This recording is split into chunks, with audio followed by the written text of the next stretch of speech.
bienvenue à tous sur la chaîne de Tacky Rubber. Aujourd'hui on va parler de la marque Givo et non pas du IF54 mais du IL52. Alors ils se ressemblent à s'y méprendre mais il y a une petite différence, c'est au niveau du bloc, notamment vous pouvez le voir en coup droit, il absorbe extrêmement bien le choc. Donc ça c'était le premier point très agréable et la petite différence entre les deux.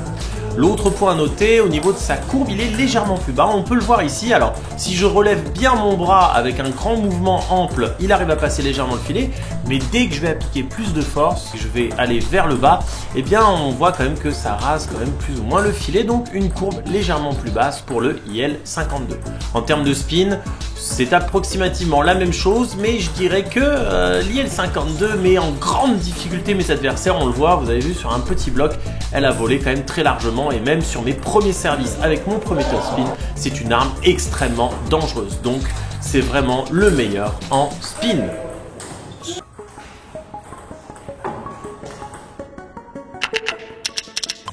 Au niveau du contrôle, c'est aussi bien que le K3 ou que l'IF54. Je n'ai vu aucune faiblesse quand j'ai voulu le mettre, par exemple, là on va le voir dans la vidéo, au milieu de table, et ça l'a toujours mis au milieu de la table.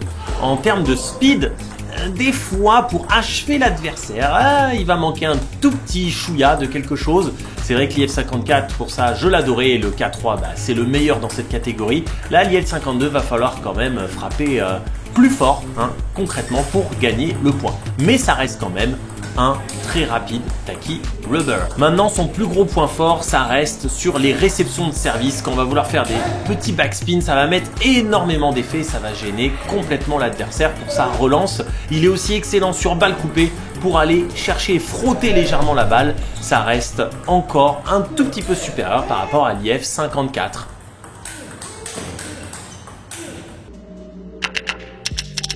Alors l'IL52 a une petite différence en termes de speed, il est moins rapide que l'IF54, c'est dû à l'éponge forcément, mais par contre on a quand même toujours un bon niveau de vitesse qui permet de le mettre dans les catégories des très rapides Tacky Rubber. En termes de contrôle, c'est l'inverse. L'IL52 est meilleur, pourquoi? Justement il absorbe un peu mieux le choc, ça c'est dû à l'éponge, ce qui fait que si vous aimez bien contrer les top spins de l'adversaire, je conseille vivement l'IL52.